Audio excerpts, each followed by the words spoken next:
Hi, good morning, folks. So I wanted to talk today about using layer masks, or what in Photopea are called raster masks, to take elements out of particular layers. So in other words, how to take your background out of a picture and make it transparent so that you can't see anything behind it, and then you can use whatever information is on that layer for whatever you want to use it for. So I'm here in Photopea. I have already downloaded a few pictures that I want to use for this particular demonstration, but I'm going to find another one just for fun. So I'm looking for a picture of a diamond, so I'm just on Google Images. I'm going to click on Images. And an important thing is making sure that you have a large enough resolution, high quality image that it's going to look really good in our finished picture. So a good trick that you can use in Google is clicking on Tools right here, up right below your search bar. Click on Tools, and then where it says Size, you can choose Large. This will make sure that all the images that are displayed here are large, and typically high quality images that should work well. So I'm into this one right here. So another trick when you're using Google Chrome, sometimes if you try to save the image directly from the search results over here, you'll get a lower quality image. You definitely don't want to save this picture. So all of these images are tiny little thumbnails that just show your search results. So you don't want to save any of those. So you want to make sure you actually click on the picture. And then what I do is I will right click with a mouse or two-finger click on my laptop, and then say Open Image in New Tab. Okay, and so this is in Google Chrome. And when you do this in Chrome, it'll open a new tab with that full size image ready to save and ready to use. So don't save this little guy, but rather click Open Image in New Tab and then save this one. Okay, so I just click Save Image As. I would recommend that you create a folder in which to save this. So I don't just want to dump it in downloads, but I have a specific folder for this specific project, and I'm going to give it a reasonable name that I can later identify. So this file name right now is D787878. Like this is meaningless. So I want to make sure that I give it a reasonable name, like diamond black background. So I know exactly what that file is when I go to use it. Okay, so over to Photopea. So for my collage project, I'm going to click New Project. I'm going to give it a name. I'm going to call this Collage. Okay, and I'm going to make the size 1500 by 1500 pixels. If you're working on your Chromebook, this is about as big of a size as I would recommend going. If you're using a desktop or a laptop computer, you can use a larger size, like 2000, and you'll get a better finished result. But for our Chromebooks, I would keep it to 1500. It'll look great. And then click Create. Now this is going to give me a square document. You don't have to make a square document. If you prefer to make something that's a slightly different shape, like longer or taller, that's also okay. So you can alter these numbers a little bit. Don't go crazy, but if you need to make it, 1200 by 1700, something like that, totally cool. And you can pick whatever orientation works for your specific needs. So here is my document. Now I'm going to be doing what's called open and place, which is a way of taking a picture that I previously saved and moving it into a new document. So I just simply click File and then Open and Place. Okay. Do not click Open. Most people accidentally click Open. I don't want to click Open. I want to click Open and Place. And when I do so, go to where my files happen to be saved, and here is my black background diamond that I just saved, and there it is. Okay. So when you open and place something, it will automatically place it onto a new layer. This is technically called a smart object, but we don't really care about that at the moment. What matters is that it gets placed on a new layer. So reminder, up here at the very top of my toolbar is my move tool, which allows me to move this thing around. This is a pretty large picture right now, but it's an okay size for my needs for right now. But the picture that you import might be either way too small or way too big. There's really no way to know until you actually save it and then see what the size is. So if you need to resize your image, this is our move tool right here, and then right at the top, you just need to make sure that you check the box that says Transform Controls. And when that box is checked, that will allow you to resize that image. Now you'll notice that you can distort the image if you are not careful, which is not something you want to do. Okay, so I don't want to accidentally squish or stretch my image. The way to avoid doing that is, as you are resizing, just hold your Shift key. Okay, so I'm holding Shift on my keyboard, and that means that as I'm resizing this, it stays exactly the same proportion, so it does not get distorted as I'm stretching it. In this case, I actually don't need to resize it, so I'm just going to leave it as it was. But if you need to, that's how you do it. Okay, so let's remove that background. So I'm going to show you the most straightforward way of doing it.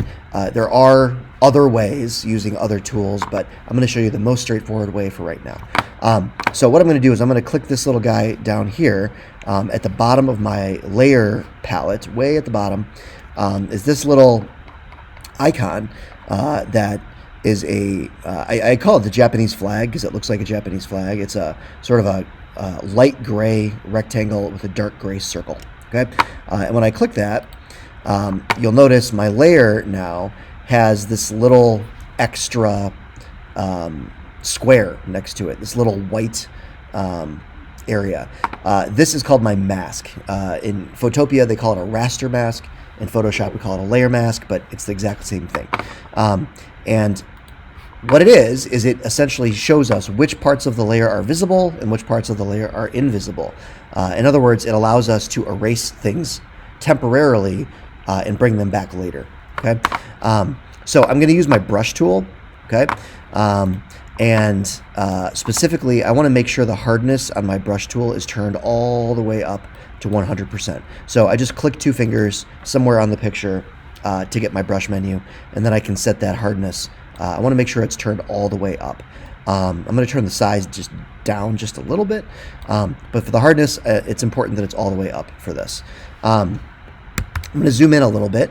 You can zoom in using your Chromebook with two fingers on your touchpad, just like you would on a phone or a tablet or any other device. You can also push Control plus and Control minus to zoom in and zoom out. But if you're used to using two fingers to pinch to zoom, you can do that on your Chromebook. So basically what I'm going to do here is I have my brush tool and I'm using black. Okay, and it's a little confusing, but what is going to happen here, let me actually just do one thing to make this easier to see. I'm going to put some color in the background just so you can see exactly what I'm talking about. So I'm just going to throw a quick little gradient in that background. Whoops, not like that, like this. Just so you can see exactly what it is I'm talking about. Okay, so I just colored the background here. Just so you can see it a little bit better, but I'm going to go back to black and white for my two colors. Okay, handy little shortcut. Right next to your color picker, there's this tiny little icon right here, and if you click that, it will switch your colors to black and white, which are the default colors. If you want to flip between the two colors, you can click this little arrow right here. You can also press X on your keyboard, and that will flip between black and white. So currently I'm going to draw with black. All right, and what will happen is anything that I color black on this layer mask, so you can see the layer mask over here, anything that I color black will disappear, turns invisible. Okay, so what I'm going to do is I'm just going to paint the background behind my diamond here. I'm going to paint everything around it black. Okay. Now it doesn't look like I'm painting it black because it's just disappearing. But if you look over here on my layer mask, you can see that this is the actual layer, and this here is the mask. And you can see that I've painted black around that diamond, and all the areas on my picture that I've painted black are now clear. Okay, so I'm going to zoom in a little bit so that I can get a better view and make sure that I'm really getting that edge as close as I possibly can.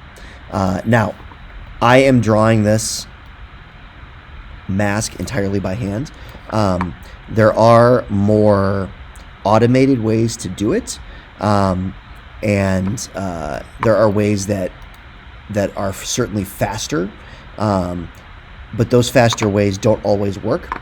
Now, you may have noticed I just made a little mistake right there. Okay, so drawing black, remember, removes parts of my layer. If I switch to white, so now my color is white, and color back, anything that I color white, the image will be revealed again, will come back again. Okay, so I'm just going to continue working my way around. Now, this is not going to be a perfect masking job. I'm going to do this really quickly. If I wanted to do this really perfectly, I would get in really close, like so, get my brush a little bit smaller, and I would really be very, very careful to make sure that I got every bit of that black totally gone, and that I don't remove any of my diamond by accident. So take your time, work very slowly and carefully, and get that mask as perfect as you can. Okay. Now, the great thing about layer masks, raster masks in photopea speak, the great thing about raster masks is that you can fix them. So if I make a mistake, it's always fixable. Okay. The reason we don't use the eraser, and rather we prefer to use a mask, is because if we make a mistake with a mask, we can always fix it. All right. If I do a not great job with an eraser, and later on I come back and I discover, hey, you know what, that doesn't look so good at the top there. If I've used an eraser, I'm out of luck. There's nothing I can do to bring back my picture. But since I've used a mask here, I see that the top of my diamond here looks a little not so nice. So I can go in there and fix that up. So I'm using black to remove information. I'm using white to bring that detail back. So what I'm doing here is, currently I'm using white. If I make a mistake and I want to switch to black, I just press X on my keyboard. When you press X, it switches the color. So if I make a mistake with the black, I press X, and then I'm using the white again. So as I'm working, it goes pretty fast. So I'm painting white. I'm looking for any excess background showing, like right there.